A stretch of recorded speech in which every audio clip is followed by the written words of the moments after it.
Hello guys, मैं पीयूष आप सबका स्वागत करता हूं आपके अपने यूट्यूब चैनल एसोसिएट लर्निंग पर। सो गाइस, जैसा कि आप सबको पता है, हम सीटेट दिसंबर 2022 के लिए ईवीएस के इम्पोर्टेंट पॉइंट्स आपके लिए लेकर के आ रहे हैं। इसी कड़ी में आज हम लेकर के आए हैं 5th क्लास के कुछ इम्पोर्टेंट पॉइंट्स। तो चलिए इसे स्टार्ट करते हैं। स्टार्ट करने से पहले अगर आपने अभी तक हमारे टेलीग्राम चैनल को ज्वाइन नहीं किया है तो ज्वाइन कर लीजिए, क्योंकि आपको सारी पीडीएफ्स वहीं पर अवेलेबल होती हैं। साथ ही साथ मैं आपको ये भी बताना चाहता हूँ कि अगर आपको कोई प्रॉब्लम है, कोई भी क्वेरी है, तो आप मुझे व्हाट्सएप भी कर सकते हैं। दोनों ही चीज़ों के क्यूआर आपको दिए हुए हैं, आप दोनों से स्कैन करके डायरेक्ट हम तक कॉन्टैक्ट कर सकते हैं। तो चलिए अब हम शुरू करते हैं अपने चैप्टर से। पहला इंपॉर्टेंट पॉइंट है हमारा, As the ant moves, they have a smell on the ground. The other ants follow the smell to find the way. आपने देखा होगा कि जो चींटियाँ होती हैं वो हमेशा एक सिंगल लाइन में ही चलती हुई आपको दिखाई पड़ती हैं। ठीक है, तो ऐसा क्यों होता है? वो चींटी जो सबसे आगे होती है वो क्या करती है, वो एक स्मेल को ग्राउंड पर छोड़ते हुए आगे बढ़ती है, जिसको बाकी की जो पीछे की चींटियाँ होती हैं वो उसे फॉलो करते हुए आगे बढ़ती हैं। इसीलिए चींटियाँ हमेशा ही एक रो में आपको दिखाई पड़ती हैं। ठीक है, तो ये बहुत इंपॉर्टेंट पॉइंट है, ये आपको ध्यान रखना है। अगला इंपॉर्टेंट पॉइंट है, some male insect recognise their female by smell. सबसे पहले आपको ये ध्यान रखने की ज़रूरत है कि हर बॉडी, चाहे वो इंसान की बॉडी हो, चाहे वो किसी जानवर की बॉडी हो, चाहे वो किसी इंसेक्ट की बॉडी हो, चाहे वो किसी बर्ड की बॉडी हो, किसी भी जीव की बॉडी में अपनी एक स्मेल होती है। ठीक है, हर एक बॉडी की जब अपनी स्मेल होती है तो उसे पहचाना भी उस तरीके से जा सकता है। ठीक है, तो हमें ये यहाँ पर ध्यान रखना है कि कुछ मेल इंसेक्ट्स ऐसे होते हैं जो अपनी फीमेल को उनकी स्मेल से पहचान लेते हैं। तो आपको यहाँ पर याद रखना है कि कुछ मेल इंसेक्ट्स ऐसे होते हैं जो अपने पार्टनर यानी कि फीमेल इंसेक्ट को कैसे ढूंढते हैं, उनकी स्मेल से ढूंढ लेते हैं। ठीक है, अगला इंपॉर्टेंट पॉइंट है हमारा, a silk worm find his female worm from many kilometres away by her smell. जो रेशम का कीड़ा होता है वो क्या करता है, अपने फीमेल कीड़े को बहुत ही दूर से पहचान लेता है, बहुत ही किलोमीटर्स की दूरी से भी वो उसकी स्मेल को पहचान लेता है और उसे ढूंढ लेता है। ठीक है, अगला इंपॉर्टेंट पॉइंट है हमारा, mosquito can find you bye the smell of your body. अभी मैंने जैसा कि आपको बताया था कि हर बॉडी में अपनी एक स्मेल होती है, तो जो मॉस्क्यूटो होते हैं वो ह्यूमन बॉडी को कैसे रिकॉग्नाइज कर लेते हैं या कैसे पता लगा लेते हैं कि किस जगह पर इंसान बैठे हुए हैं, तो वो आप पता लगा लेते हैं by the smell of sole of feet. जो आपके पैर होते हैं, पैर के जो तलवे होते हैं, तलवों से जो आपकी स्मेल निकलती है वो उससे आपको पहचान लेते हैं। साथ ही साथ वो आपकी बॉडी की हीट से भी आपको पहचान लेते हैं। तो ये दोनों चीज़ें आपको ध्यान रखनी है कि मॉस्क्यूटो आपको कैसे ढूंढ लेते हैं। पहली चीज़ कि आपके तलवों की स्मेल से आपको पहचान लेते हैं, साथ ही साथ जो आपकी बॉडी हीट प्रोड्यूस करती है उससे भी वो आपको ढूंढ लेते हैं। ठीक है, तो ये सारे पॉइंट्स इंपॉर्टेंट हैं, आपको ध्यान रखने हैं। अगला इंपॉर्टेंट पॉइंट है हमारा, most of the bird have their eyes on either side of the head. Their eyes can focus on two different things at a time. When they look straight ahead both their eyes focus on the same object. क्या होता है कि जो चिड़िया होती है, चिड़िया की दोनों सर के दोनों तरफ आंखें होती हैं, जिससे क्या होता है कि वो दो ऑब्जेक्ट्स को अलग अलग देख सकती है। यानी एक आंख से वो एक ऑब्जेक्ट को देख सकती है और दूसरी आंख से वो दूसरे ऑब्जेक्ट को देख सकती है।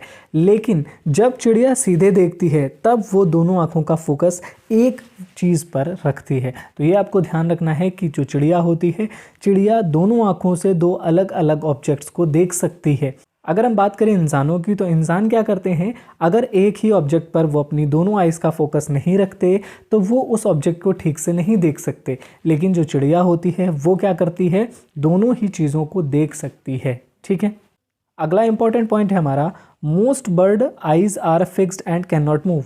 ज़्यादातर जो चिड़ियाँ होती हैं उनकी आंखें क्या होती हैं, फिक्स होती हैं एक ही जगह पर। इसीलिए आपने देखा होगा चिड़िया अपनी गर्दन को हिलाती है। ठीक है, तो आपको याद रखना है कि जो चिड़िया होती है उसकी आंखें जो होती हैं वो फिक्स होती हैं, इसीलिए वो अपनी गर्दन को हिलाती है। So birds have to turn their head to see around. इसीलिए चिड़िया को आसपास देखने के लिए क्या करना पड़ता है, गर्दन को घुमाना पड़ता है। ये चीज़ आपको ध्यान रखनी है। अगला इंपॉर्टेंट पॉइंट है हमारा, when a bird focuses on one object it can estimate it's distance. जब कोई चिड़िया किसी एक ऑब्जेक्ट पर फोकस करती है तो अपने आप से उस ऑब्जेक्ट के बीच की दूरी जो है उसका एस्टिमेट निकाल लेती है कि मेरे और उस ऑब्जेक्ट के बीच में कितनी दूरी है। ठीक है, अगला पॉइंट है हमारा, when bird eyes focuses on two different thing it increases its range of vision. क्या होता है कि जब चिड़िया एक किसी ऑब्जेक्ट को देखती है तो उसके जो डिस्टेंस होती है उसका पता लगा लेती है, लेकिन जब दो अलग अलग चीज़ों को एक साथ देखती है तो क्या होता है, उसका विजन बढ़ जाता है। ठीक है, ये आपको बहुत ध्यान रखने की ज़रूरत है कि जब वो एक ऑब्जेक्ट को देखती है तो उसका विजन ज़रूर कम रहता है, लेकिन वो उसके बीच की डिस्टेंस का पता लगा लेती है। लेकिन जब वो एक ही बार में दो ऑब्जेक्ट्स को देखती है तो वो क्या करता है, उसका जो विजन होता है उसका एरिया बढ़ जाता है। ठीक है, अगला इंपॉर्टेंट पॉइंट हमारा, birds like kite, eagle, vulture can see 4 times as far as we can. जो चिड़ियाँ होती हैं जैसे कि काइट यानी कि चील, ईगल यानी कि बाज और वल्चर यानी कि गिद्ध, ये जो तीनों चिड़िया होती हैं, ठीक है, इनका जो विज़न होता है जितनी दूर तक हम देख सकते हैं उससे भी 4 गुना ज़्यादा दूर तक ये आसानी से देख सकते हैं। ठीक है, तो ये बहुत इंपॉर्टेंट पॉइंट है कि जो काइट है, ईगल है, वल्चर है, इनका जो विज़न होता है वो 4 गुना दूर तक होता है इंसानों से। ठीक है, अगला इंपॉर्टेंट पॉइंट है हमारा, these bird see things from a distance of 8 meters what we can see from a distance of 2 meter. ठीक है, यानी कि जिस चीज़ को हम 2 मीटर से देख सकते हैं ये उसे 8 मीटर दूरी से देख सकते हैं। ठीक है, यानी कि इनका विजन कितना हो गया, 4 गुना ज़्यादा हो गया, किससे, हमसे। ठीक है, अगर हम इस चीज़ को समझना चाहें तो जैसे ये कोई ऑब्जेक्ट पड़ा हुआ है और ये एक व्यक्ति खड़ा हुआ है। ठीक है, तो यहाँ से यहाँ तक ये देखता है और इन दोनों के बीच की दूरी कितनी है, 2 मीटर है। लेकिन एक वल्चर जो होगा वो यहाँ से इस ऑब्जेक्ट को देख सकता है जिसकी दूरी कितनी है, 8 मीटर। तो उनके बीच में लगभग 6 मीटर का डिफरेंस आया और ये कितने गुना हो गया, तो ये 4 गुना हो जाता है, यानी 4 टाइम्स हो जाता है। जितना मनुष्य देख सकता है उससे 4 गुना ज़्यादा ईगल, काइट और वल्चर देख सकते हैं। ठीक है, अगला इंपॉर्टेंट पॉइंट है हमारा, animals can not see as many colours as we can. बहुत सारे एनिमल्स जो होते हैं वो उतने कलर्स नहीं देख सकते जितने की कलर्स हम देखते हैं। Animals that are awake in the daytime can see some colors. Those animals that are awake at night can see things only in black and white color. जो जानवर दिन में जागते हैं, ठीक है, यानी कि जो जानवर दिन में एक्टिव रहते हैं वो क्या करते हैं, ज़्यादा कलर्स को देख सकते हैं इन कंपैरिजन टू उन जानवरों के जो लोग रात में जागते हैं। ऐसे जानवर जो रात में जागते हैं वो चीज़ों को सिर्फ ब्लैक और वाइट में देख सकते हैं, लेकिन ऐसे जानवर जो क्या करते हैं, दिन में जागते हैं, वो कई सारे कलर्स को देख सकते हैं। ठीक है, अगला इंपॉर्टेंट पॉइंट है हमारा, snake can not here, it can only feel the vibration on the ground. जो सांप होता है, सांप को सुनाई नहीं देता है, लेकिन वो क्या करता है, वाइब्रेशंस को फील कर सकता है। ठीक है, तो हमें बहुत ध्यान रखने की ज़रूरत है कि जो सांप होता है वो सुन नहीं सकता और वो केवल वाइब्रेशंस को फील करता है। ठीक है, अगला इंपॉर्टेंट पॉइंट है हमारा स्लॉथ को लेकर के। ठीक है, स्लॉथ, इससे सीटेट में हर बार 1-2 क्वेश्चंस बनते हैं, तो आपको इसे ज़रूर अच्छे से ध्यान रखना है। It look like bear but is not, it is a sloth. ये भालू की तरह दिखाई देता है लेकिन ये भालू नहीं होता है, इसे हम क्या कहते हैं, स्लॉथ कहते हैं। ठीक है, it spend almost 70 hours a day sleeping while hanging upside down on a tree branch. ये जो स्लॉथ होता है ये 17 घंटे दिन के सोने में निकाल देता है, यानी कि 24 में से 17 घंटे क्या करता है, ये सोता है। ठीक है, इसके अलावा इसके पास कितना समय बचा, 7 घंटे ही ये जागता है। ठीक, तो 17 घंटे ये सोते हुए गुजार देता है। और सोता कैसे ये, तो जो हमारा पेड़ होता है, पेड़ की जो शाखा होती है, शाखा पर ये उल्टा लटक कर सोता है। ठीक है, तो ये भी आपको ध्यान रखना है, जैसा कि आपको पिक्चर में दिखाई दे रहा है, इस तरीके से ये लटक करके सोता है। ठीक है, अगला पॉइंट है इसमें, sloth eat the leaves of same tree on which it lives. जिस पेड़ पर ये रहेगा, भाई 17 घंटे तो ये सोता ही है, उसके बाद जब ये उठेगा तो उसी पेड़ के पत्ते खाकर फिर से सो जाता है। ठीक है, तो ये आपको ध्यान रखना है कि जिस पेड़ पर ये रहता है और उसी पेड़ के ये पत्ते खाता है। अगला इंपॉर्टेंट पॉइंट है हमारा, sloth live for about 40 years and in that time they move around only 8 trees। यानी ये जो स्लॉथ होता है इसका जीवन काल कितना है, तो ये 40 वर्षों तक जीवित रहते हैं। साथ ही साथ ये पूरे जीवन में सिर्फ 7 से 8 पौधे ही बदलते हैं, यानी कि एक पेड़ में रहेगा, ठीक है, थोड़े समय के बाद ये दूसरा पेड़ बदलेगा, फिर थोड़े समय के बाद ये तीसरा पेड़ बदलेगा। तो अपने जीवन काल में केवल कितने पेड़ बदलता है, तो 7 से 8 पौधे या पेड़ ये बदलता है, ठीक है। अगला इंपॉर्टेंट पॉइंट है हमारा, once a week it comes down from the tree to relieve itself, यानी कि पॉटी करने के लिए भी हफ्ते में एक बार ही नीचे उतरता है, इतना आलसी होता है ये, ठीक है। तो आपको ये ध्यान रखना है कि जो स्लॉथ होता है वो भालू की तरह दिखता है लेकिन भालू नहीं होता है। दूसरा, ये 17 घंटे तक सोता है, वो भी कैसे, पेड़ की टहनी पर उल्टा लटक करके, ठीक है। ये जिस पेड़ पे रहता है उसी की पत्तियां खाता है, ठीक है। चौथा पॉइंट जो इसमें इंपॉर्टेंट था वो ये था कि 40 वर्षों तक जो इसका जीवन काल है वो 40 वर्षों का है, और ये अपने पूरे जीवन काल में सिर्फ 7 से 8 पौधे ही बदलता है, ठीक है। और अपने आप को फ्री यानी कि रिलीफ करने के लिए, यानी कि पॉटी करने के लिए भी ये पेड़ से हफ्ते में एक बार ही उतरता है, ठीक है। अगला इंपॉर्टेंट पॉइंट है हमारा टाइगर को लेकर के। तो पहला पॉइंट क्या है, a tiger can see 6 times better at night than most of us, है ना। तो जो टाइगर होता है यानी कि जो बाघ होता है वो हमसे 6 गुना अच्छे से देख सकता है, कब, रात में, क्योंकि रात में हम लोग इतने अच्छे से नहीं देख सकते, लेकिन जो बाघ होता है वो 6 गुना अच्छे से देख सकता है रात में भी, ठीक। अगला इंपॉर्टेंट पॉइंट है, its whiskers are very sensitive and can sense the movement और vibration in air, they help the tiger to move in dark and find prey. यानी कि जो इसके विस्कर्स होते हैं, विस्कर्स क्या होते हैं, जैसे ये आपको इसकी मूछें दिखाई पड़ रही होंगी, इनको क्या कहा जाता है, विस्कर्स कहा जाता है, ठीक है। तो इसके जो विस्कर्स होते हैं ये काफ़ी सेंसिटिव होते हैं, और इतने सेंसिटिव होते हैं कि जो एयर मूव करती है तो उसे भी ये क्या कर सकते हैं, सेंस कर सकते हैं, ठीक है। और इन्हीं की मदद से ये रात में एक जगह से दूसरी जगह जाने में, साथ ही साथ अपने शिकार को ढूंढने में इनको सहायता करते हैं, ठीक है। अगला इंपॉर्टेंट पॉइंट है, its hearing sense is so sharp that it can make out the difference between the rustling of leaves and the sound of animal moving on the grass। और इसका जो सुनने की क्षमता होती है वो भी बहुत ही शार्प होती है, यानी कि आसानी से डिफरेंस कर लेता है कि जो पत्तियों की रगड़ से आवाज़ आ रही है या कोई जानवर चल रहा है घास पर, ठीक है। तो इसकी जो सुनने की क्षमता होती है वो भी बहुत अच्छी होती है, ठीक है। तो हमें ये भी ध्यान रखना है। Its roar can be heard up to 3 kilometers. जो बाघ है जब ये दहाड़ता है तो इसकी दहाड़ को 3 किलोमीटर दूर से भी सुना जा सकता है। तो काफ़ी इंपॉर्टेंट पॉइंट्स हैं इसमें, हमें ये सारी चीज़ें ध्यान रखनी है कि जो एक टाइगर होता है वो 6 गुना अच्छे से देख सकता है रात में, किन से, इंसानों से, ठीक है। अगला, इसके जो विस्कर्स होते हैं वो बहुत ज़्यादा सेंसिटिव होते हैं, वो मूवमेंट को सेंस कर सकते हैं, एयर के वाइब्रेशन को भी सेंस कर सकते हैं, ठीक है। तो एक जगह से दूसरी जगह जाने में, साथ ही साथ शिकार को पकड़ने में ये इसकी सहायता करते हैं, ठीक है। अगला है, जो हियरिंग सेंस होते हैं वो भी काफ़ी अच्छे होते हैं, यानी इतने अच्छे होते हैं कि वो डिफरेंस कर सकता है कि पत्तियां हवा की वजह से हिल रही हैं या किसी जानवर की वजह से हिल रही हैं, ठीक है।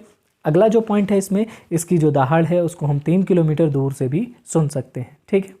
अगला इंपॉर्टेंट पॉइंट है, elephant for tusk, rhino for horn, tiger, snake and crocodile for skin, musk deer for Saint from its Musk.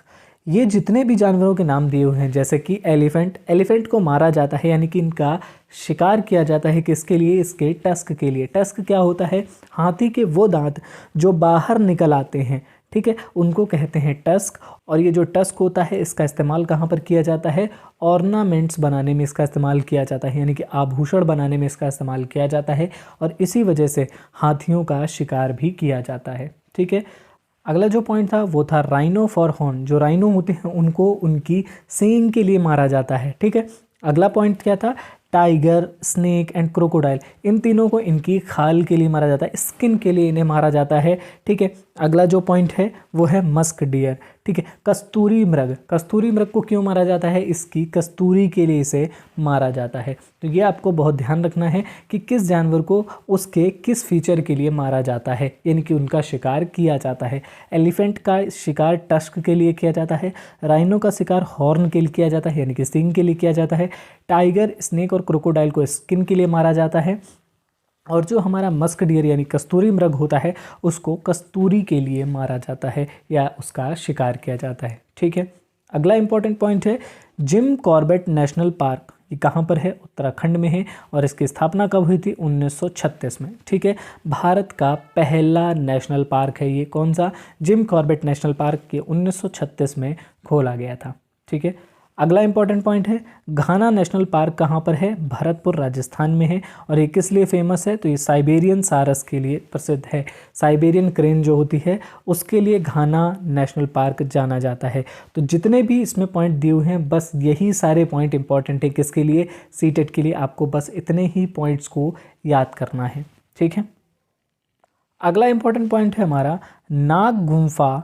Design of this kind are used in rangoli, embroidery and as well decoration in Saurashtra, Gujarat and South India. ये जो नाग Gumpha design होती है इसका इस्तेमाल किया जाता है embroidery में, रंगोली में और डेकोरेशन में इसका इस्तेमाल किया जाता है। कहाँ पर? सौराष्ट्र जो कि गुजरात में पड़ता है और साउथ इंडिया में भी इसका इस्तेमाल किया जाता है। तो नाग गुम्फा क्या होती है? ये एक डिज़ाइन होती है। ठीक है, अगला पॉइंट है हमारा snake charmer is called Kalbelia. जो स्नेक चार्मर्स होते हैं, जो सांप को पकड़ने वाले होते हैं, सांप को बीन पर नचाने वाले होते हैं, उनको क्या कहा जाता है? कलबेलिया कहा जाता है। ठीक है, बीन, टम्पा, खंजीरी, ढोल are musical instruments used by Kalbelia in the party, है ना। तो जो बीन होती है, टम्बा होता है, खंजीरी होती है, ढोल होता है, इनका इस्तेमाल क्या किस में करते हैं? कौन करता है? तो इसका इस्तेमाल कलबेलियाज करते हैं अपनी पार्टी में। और ये चारों क्या होते हैं? म्यूज़िकल इंस्ट्रूमेंट्स होते हैं। ये आपको ध्यान रखना है, शायद ऑप्शन में ये पूछ लिया जाए कि बीन, टम्बा, खंजरी और ढोल क्या है? तो म्यूज़िकल इंस्ट्रूमेंट हैं। और इसका इस्तेमाल कौन सी प्रजाति करती है या कौन सी जनजाति करती है? तो उसका आंसर हो जाएगा कलबेलिया। ठीक है, अगला इंपॉर्टेंट पॉइंट है हमारा 4 kind of snakes are poisonous. Bharat में जितने भी स्नेक पाए जाते हैं उसमें से 4 स्नेक ऐसे होते हैं जो पॉइजनस होते हैं यानी कि जहरीले होते हैं। वो कौन कौन से हैं? तो पहले नंबर पर आता है हमारा कोबरा। ठीक है, तो जो कोबरा होता है वो एक जहरीला सांप होता है। इसके अलावा करैत, कॉमन करैत जो होती है वो क्या होती है? एक जहरीला सांप होता है। ठीक है, इसके अलावा रसल वाइपर जिसे दुबोइया कहा जाता है और 100 स्केल्ड वाइपर जिसे अफाई कहा जाता है। ये जो चारों हैं ये चारों क्या हैं? ये चारों जहरीले सांप हैं जो भारत में पाए जाते हैं। ठीक है, तो आपको ये ध्यान रखना है कि कोबरा, कॉमन करैत, रसल वाइपर यानी कि दुबोइया, 100 स्केल्ड वाइपर यानी कि अफाई, ये चारों जो है वो जहरीले सांप हैं। ठीक है, अगला इंपॉर्टेंट पॉइंट है हमारा इमली। इमली को क्या कहा जाता है? टामरिंड कहा जाता है। बहुत सारे लोग कंफ्यूज हो जाते हैं कि टर्मरिक क्या होता है। तो टर्मरिक जो होती है वो हमारी हल्दी होती है, जबकि टामरिंड जो होती है वो हमारी इमली होती है। तो आपको इसे ध्यान रखना है। इसके अलावा जो हमारी सौंफ होती है, सौंफ को एनीसीड कहा जाता है। ठीक है, तो बहुत सारी चीज़ें होती हैं जो हमें कंफ्यूज कर देती हैं एग्जाम में, इसलिए मैं उनको भी शामिल कर लिया है। ठीक है, तो इमली को टर्मरिंड कहा जाता है।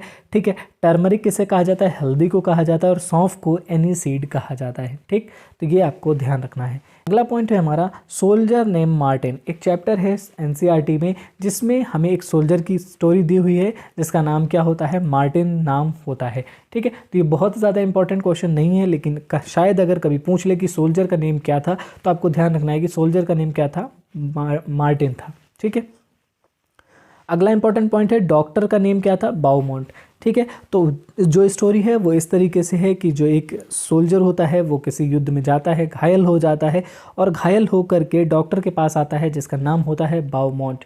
ठीक है, और फिर वो क्या करता है? वो उसके पूरे शरीर का चेकअप करता है और उसके साथ साथ वो स्टमक को भी चेक करता है। तो स्टमक के टेम्परेचर के बारे में किसने बताया है?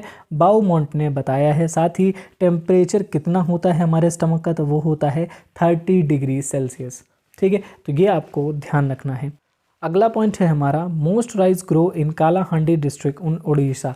उड़ीसा का जो कालाहांडी डिस्ट्रिक्ट है वो वहाँ पर क्या होता है? बहुत सारा चावल होता है। ठीक है, तो ये आपको ध्यान रखना है कि कालाहांडी किस लिए प्रसिद्ध है? तो चावल के लिए प्रसिद्ध है। ठीक, अगला इंपॉर्टेंट पॉइंट है हमारा एत्रेयपुरम। एत्रेयपुरम कहाँ पर है? तो आंध्र प्रदेश में है। जैसा कि मैंने आपको पहले बताया था कि जितने भी मैंने टाउन्स के नाम लिखे हैं या किसी प्लेस का नाम मैंने मेंशन किया हुआ है, तो वो सारे प्लेस कहाँ पर दिए हुए हैं, एनसीईआरटी में दिए हुए हैं। और इसकी सहायता से आप जो मैप क्वेश्चन आता है ईवीएस में उसे आसानी से सॉल्व कर सकते हैं। ठीक है, इसीलिए मैंने इन सारी चीज़ों को इसमें शामिल किया है और आपको भी थोड़ा थोड़ा करके इनको पढ़ना चाहिए, याद रखना चाहिए, जिससे आपके जो मैप के क्वेश्चन हैं वो भी आसानी से सॉल्व हो सके। तो ऐत्रेयपुरम कहाँ पड़ता है, ये पड़ता है आंध्र प्रदेश में। ठीक है, इसके अलावा मिमादी टांड्रा इज़ आम पापड़। ठीक है, मामिदी टांड्रा क्या होता है, ये आम पापड़ होता है। जैसा कि आप ये देख रहे होंगे, जब आप स्कूल में थे तो ये चीज़ें काफ़ी मिलती थी, आपने खाई भी होंगी।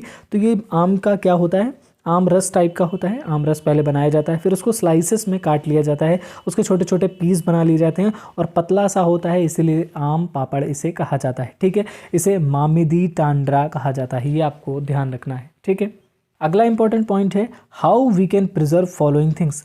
जो नीचे चीज़ें दी हुई हैं हम उन्हें कैसे प्रिजर्व कर सकते हैं, ये क्वेश्चन सीटेट में पूछा गया है और इसे आपको याद रखना है। अगर आपको मिल्क को प्रिजर्व करना है तो क्या करना पड़ेगा, उसे गर्म करना पड़ेगा, बॉईल करना पड़ेगा, खौलाना पड़ेगा। ठीक है, तो मिल्क क्या होगा, ख़राब होने से बचा रहेगा। ठीक है, अगला है कुक्ड राइस। जो चावल हैं, पके हुए चावल, उनको कैसे आप बचा सकते हैं, तो पुट इन अ बोल and keep the bowl in the container with some water. ठीक है, जैसे मान लीजिए आपने चावल बनाए, चावल बनाने के बाद वो थोड़े से चावल बच गए, तो ख़राब ना हो इसके लिए आपको क्या करना पड़ेगा, एक कटोरी में उनको करके एक ऐसा कंटेनर जिसमें पानी हो उसके नीचे आपको रख देना है।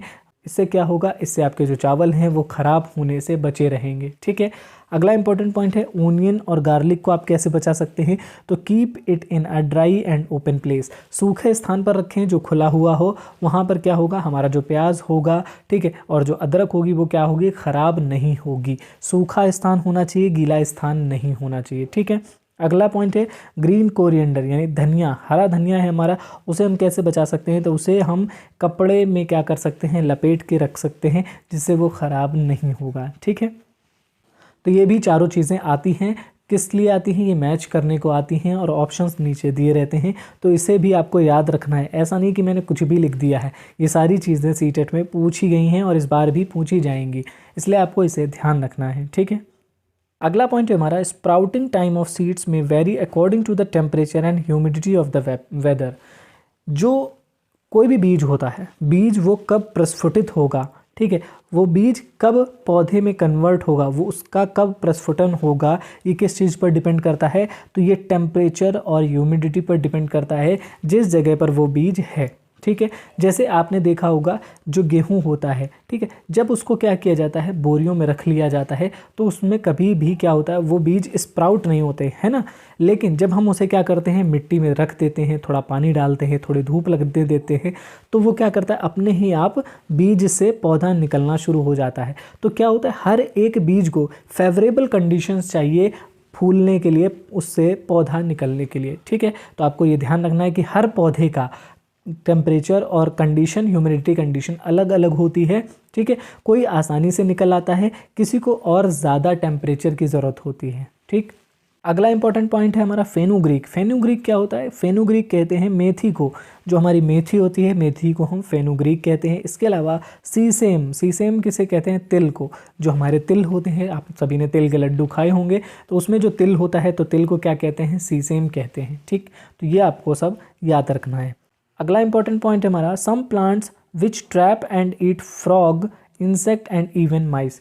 कुछ पौधे ऐसे होते हैं जो क्या करते हैं, कीड़ों को, मेढक को और चूहों को भी क्या करते हैं, अपने अंदर फंसा लेते हैं और उनको क्या कर लेते हैं, खा लेते हैं। ऐसे बहुत सारे पौधे होते हैं जो क्या करते हैं, कीड़ों को खाते हैं, फ्रॉग्स को खाते हैं और चूहों को भी खा लेते हैं। ठीक है, तो ये आपको ध्यान रखना है। ऐसा ही एक पौधा होता है पिचर प्लांट। पिचर प्लांट जिसे हम नेपेंथीज कहते हैं, इज़ वन सच प्लांट। ये कैसा है, इंसेक्टिवोरस प्लांट है। इंसेक्टिवोरस का मतलब ऐसा पौधा जो इंसेक्ट्स को खा लेता है, उसे हम क्या कहते हैं, इंसेक्टिवोरस कहते हैं। और ये कहाँ पाया जाता है, तो ये पाया जाता है ऑस्ट्रेलिया में, इंडोनेशिया में और इंडिया के मेघालय में। ठीक है, ऑस्ट्रेलिया, इंडोनेशिया और इंडिया के मेघालय में पाया जाता है। ये आपको याद रखना है कि नेफेंथीज या पिचर प्लांट जो है वो ऑस्ट्रेलिया, इंडोनेशिया और मेघालय में पाया जाता है। ठीक, इसी में एक और पॉइंट है हमारा, it has a special smell that attracts insects to it.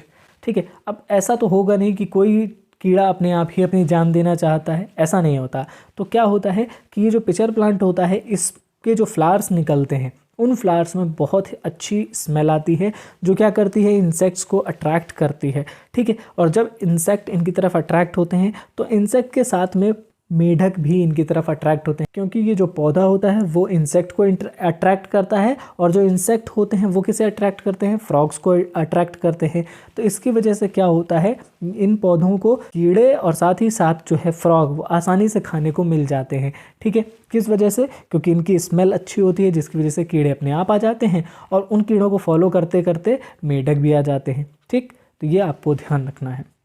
अगला इंपॉर्टेंट पॉइंट है हमारा, सीड्स आर ग्रेट ट्रैवलर्स। जो बीज होते हैं, बीज जो होते हैं वो बहुत अच्छे ट्रैवलर होते हैं। कैसे, अगर हम इसका एग्जांपल लें, मान लीजिए लखनऊ में कोई आम का पौधा लगा हुआ है। ठीक है, लखनऊ में आम का पौधा लगा हुआ है, जिस व्यक्ति के घर में वो आम का पौधा लगा था उसने उस आम के पौधे से आम को तोड़ा और वो बाज़ार में लेकर के गया बेचने के लिए। ठीक है, जब वो बाज़ार में लेकर गया बेचने के लिए तो उसे किसी ने ख़रीदा, उस व्यक्ति ने उसे ख़रीद करके कानपुर ले आया वो।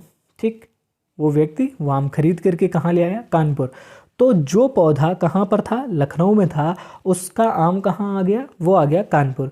कानपुर में उसे किसी ने खाया और उसे किसी ग्राउंड में फेंक दिया। ठीक है, तो जो पौधा लखनऊ में था उसका बीज कहाँ तक आ गया, कानपुर तक आ गया। तो ये क्या हो गया, ट्रैवल किया उसने। तो जो बीज होते हैं वो ग्रेट ट्रैवलर्स होते हैं। ठीक, ऐसे ही ये आपको ध्यान बना रहेगा। ठीक, अगला इंपॉर्टेंट पॉइंट है चिली, पोटैटो एंड टोमेटो। यानी कि चिली मतलब मिर्च, पोटैटो मतलब आलू और टोमेटो मतलब टमाटर। ठीक है, तो ये तीनों चीज़ें कहाँ से आई हैं, साउथ अमेरिका से। ये नेटिव प्लांट कहाँ के हैं, साउथ अमेरिका में। यानी कि जो मिर्च है हमारी, आलू है और टमाटर है, ये नेटिव प्लांट कहाँ के हैं, साउथ अमेरिका के हैं। वहाँ से जब लोग भारत आए तो वो लोग इन्हें भी अपने साथ लेकर के आए। इसके पहले भारत में ये पोटैटो, टोमेटो, चिली नहीं हुआ करती थी। ठीक है, अगला इंपॉर्टेंट पॉइंट है कैबेज एंड पी। कैबेज और पी जो है, ये जो आप कैबेज देख रहे हैं और जो मटर होती है हमारी, वो दोनों चीज़ें कहाँ से आई हैं, यूरोप से आई हुई हैं। ठीक, अगला इंपॉर्टेंट पॉइंट है कॉफ़ी बीन्स एंड भिंडी। भिंडी को ओकरा भी कहा जाता है। ठीक है, तो जो कॉफ़ी बीन्स होती हैं हमारी और भिंडी जो होती है, ये कहाँ से आई हैं, अफ्रीका से आई हैं। ठीक, साथ ही साथ मैंगो, बनाना, ऑरेंज, मेथी, स्पाइनच, ब्रिंजल, रेडिश, ये सारी चीज़ें पहले से ही भारत में होती थी। यानी कि आम हो गया, केला हो गया, संतरा हो गया, मेथी हो गई, पालक हो गई, इसके अलावा बैगन हो गया और रेडिश हो गई यानी कि मूली। ये सारी चीज़ें भारत में पहले से ही होती थी। लेकिन आलू, टमाटर, मिर्च, ये तीनों चीज़ें हमने कहाँ से ली हैं, साउथ अमेरिका से भारत आई हुई हैं। इसके अलावा पत्ता गोभी और मटर, ये दोनों यूरोप से आई हुए हैं। इसके अलावा कॉफ़ी बीन और भिंडी, ये दोनों चीज़ें कहाँ से आई हुई हैं, तो अफ्रीका से भारत आई हैं। ठीक है, तो इससे ही हमें क्या पता चलता है कि जो बीज होते हैं वो कैसे होते हैं, ग्रेट ट्रैवलर होते हैं। यानी एक महाद्वीप से दूसरे महाद्वीप तक इन्होंने ट्रैवल कर लिया। इसी को क्या कहते हैं, seeds are the great travellers. ठीक है, अगला इंपॉर्टेंट पॉइंट है हमारा, in 1948 George Mestral made Velcro. बहुत इंपॉर्टेंट पॉइंट है ये। सीटेट में ऐसा कोई पेपर नहीं होता जिसमें ये क्वेश्चन ना पूछा जाए। आपको ये ध्यान रखना है, जॉर्ज मेस्ट्रल जो थे उन्होंने वेलक्रो को बनाया था। ठीक है, कब बनाया था, 1948 में। तो ये पॉइंट आपको बहुत अच्छे से ध्यान रखना है। अगला इंपॉर्टेंट पॉइंट है हमारा, घड़सीसार इज़ इन जैसलमेर राजस्थान। घड़सीसार कहाँ पर है, ये हमारा जैसलमेर राजस्थान में स्थित है। ठीक है, नीचे पॉइंट लिखा हुआ है सार मीन्स लेक। जो सार होते हैं, ठीक है, सार का अर्थ क्या होता है, सार का अर्थ होता है तालाब। ठीक है, जो सार होते हैं, सार का मतलब तालाब हो गया। तो घड़सी तालाब कहाँ पर है, वो है हमारा जैसलमेर राजस्थान में। ठीक है, अगला इंपॉर्टेंट पॉइंट है हमारा, Ghadsisar made by king Ghadsi 650 years ago. जो घड़सीसार है हमारा वो किसने बनवाया था, राजा घाड़सी ने बनवाया था 650 साल पूर्व, यानी कि 650 साल पहले इसे बनाया गया था। किसके द्वारा, राजा घड़सी के द्वारा। इसका नाम क्या पड़ गया, इसीलिए घड़सीसार इसका नाम पड़ गया। ठीक, अगला इंपॉर्टेंट पॉइंट है हमारा, अल बेरूनी केम फ्रॉम उज्बेकिस्तान। जो अल बेरूनी था हमारा वो कहाँ से आया था, उज्बेकिस्तान से आया था। ठीक, ये आपको ध्यान रखना है कि अल बेरूनी कहाँ से आया था। अल बेरूनी ने भारत की यात्रा की थी, ये भी आपको याद रखना है। अल बेरूनी भारत की यात्रा पर आया था और कहाँ से आया था, उज्बेकिस्तान से आया था। ठीक, अगला पॉइंट है हमारा, इन 1973 stamp on Al-Biruni was issued by Afghan government. एक चीज़ आपको याद रखनी है यहाँ पर कि जो अलबरूनी था वो आया कहाँ से था, उज्बेकिस्तान से था, लेकिन उसके ऊपर जो स्टैम्प इशू किया था वो किसने किया था, अफ़गान गवर्नमेंट ने इशू किया था। यानी अफ़गानिस्तानी सरकार ने एक स्टैम्प किसके ऊपर इशू किया था, अलबरूनी के ऊपर। कब इशू किया था, 1973 में। ठीक है, तो ये आपको याद रखना है। अगला इंपॉर्टेंट पॉइंट है हमारा बावड़ीज़। बावड़ीज़ क्या होता है, स्टेप वेल। ठीक है, अब आपने पीके मूवी देखी होगी। पीके मूवी में आपने देखा होगा कि जो आमिर खान होता है वो क्या करता है, एक बावड़ी में रहता है। आपको याद होगा कि वो कहाँ रहता है, भीमसेन की बावड़ी में रहता है। ठीक है, जिन जगहों पर पानी की कमी होती है वहाँ पर क्या किया जाता है, एक ऐसा कुआं खोदा जाता है जिसमें क्या होता है, सीढ़ियाँ बनाई जाती है, ताकि पानी क्योंकि बहुत नीचे होता है तो नीचे से पानी लाने के लिए क्या बनाया जाता है, सीढ़ियाँ बनाई जाती हैं, इसीलिए उसे स्टेप वेल कहा जाता है। ठीक है, और ये बावड़ी कैसी दिखती है, तो अगर आपने मूवी नहीं देखी है तो उसमें देख लीजिए, नहीं फिर हमारी जो इंडियन करेंसी है उसमें भी रानी की वाव दिया गया है, तो आप उसमें भी उसे देख सकते हैं। ठीक है, तो ये बहुत इंपॉर्टेंट है। स्टेप वेल को क्या कहा जाता है, बावड़ी कहा जाता है। ठीक, दोनों एग्जाम्पल मैंने दे दिए कि आप पीके मूवी में जो भीमसेन की बावड़ी है उसे देख सकते हैं, या फिर आप इंडियन करेंसी को देख सकते हैं। इंडियन करेंसी में भी बावड़ी, रानी की वाव का चित्र दिया गया है। ठीक है, अगला इंपॉर्टेंट पॉइंट हमारा प्याऊ, मशक, धारा, नौला, जौहड़, ये सारे क्या हैं, ये हमारे वाटर अरेंजमेंट्स हैं। प्याऊ जो होता है, प्याऊ लगाए जाते हैं। मशक जो होता है, एक बैग जैसा होता है, उसमें पानी भर के ले एक जगह से दूसरी जगह ले जा करके पिलाया जाता है। धारा, जब हम पानी को एक धार में निकालते हैं तो उसे धारा कहते हैं। जौहड़, इसी तरीके से होते हैं सारी चीज़ें। तो ये सारे क्या हैं, वाटर अरेंजमेंट्स हैं जो अलग अलग जगहों पर इस्तेमाल किए जाते हैं। ठीक है, अगला इंपॉर्टेंट पॉइंट है हमारा, इन 1986 a step well in Jodhpur was restored.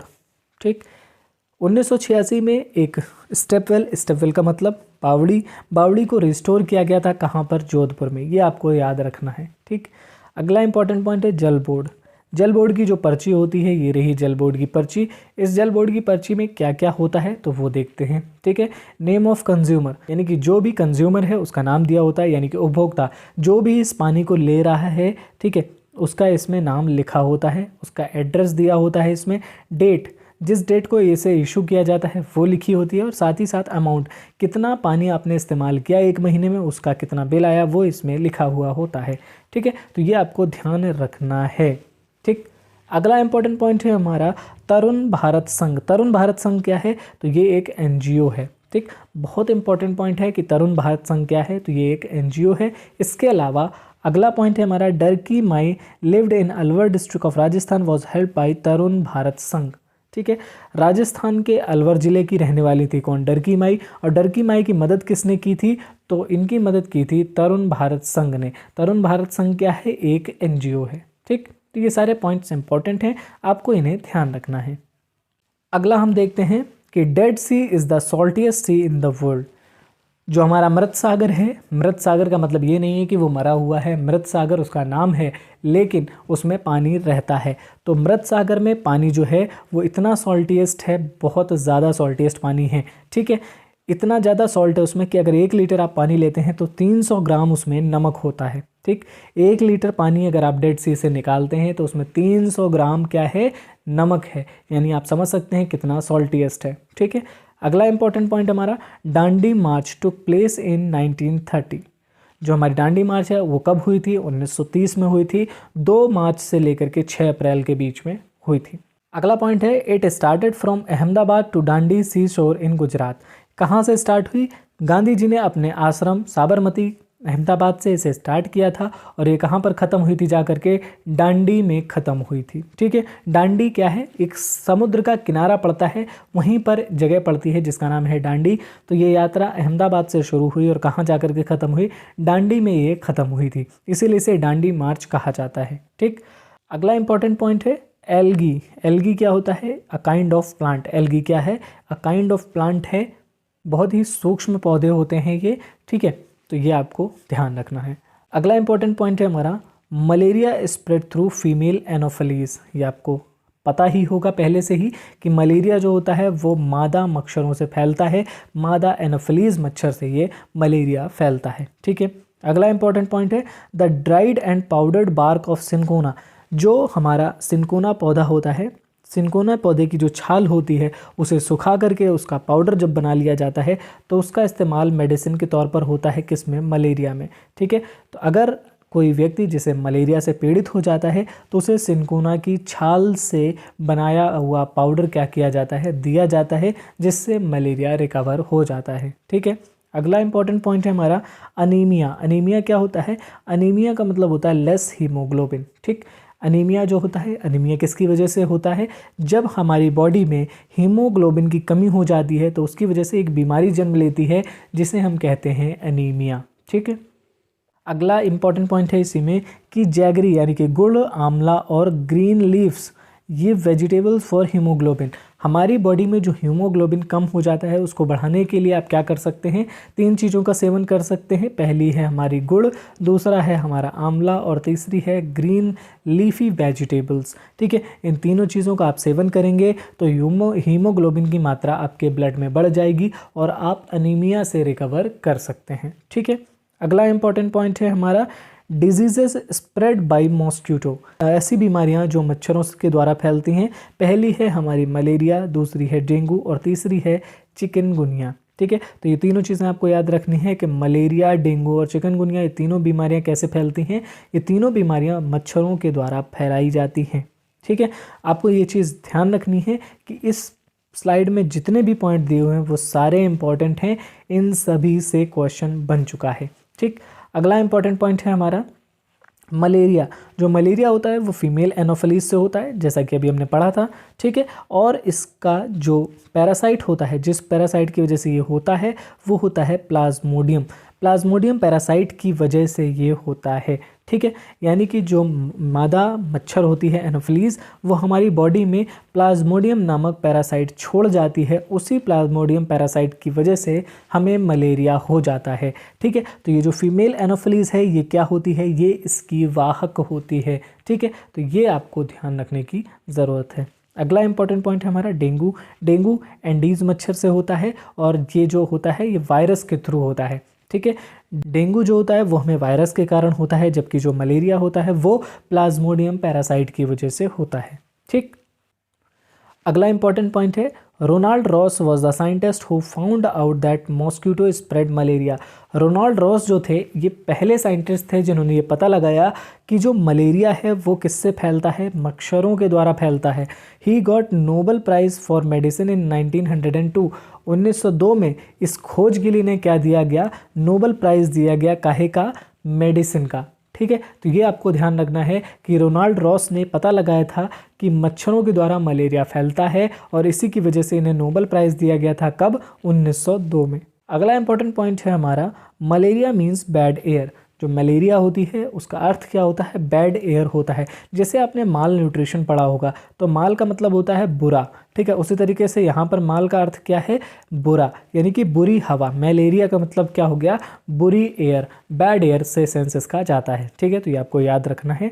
अगला पॉइंट है हमारा mosquito with brownish spotted wings. जैसा कि आपको पिक्चर में दिखाई पड़ रहा होगा, इस तरीके का मच्छर होता है जो क्या करता है? मलेरिया फैलाता है। तो इन मच्छरों से रहें सावधान। अपने घर में क्या करें? समय समय पर दवा का छिड़काव करते रहें। ठीक है, तो आज के लिए इतना ही। उम्मीद करता हूँ आपको लेक्चर पसंद आया होगा। लेक्चर पसंद आया हो तो हमारे चैनल को सब्सक्राइब कर लें, बेल आइकन को प्रेस कर लें और हमारे चैनल को ज़्यादा से ज़्यादा शेयर करें। साथ ही साथ अगर आपने अभी तक टेलीग्राम चैनल ज्वाइन नहीं किया है तो ज्वाइन कर लीजिए, क्योंकि सारी पीडीएफ्स आपको वहीं पर अवेलेबल होने वाली हैं।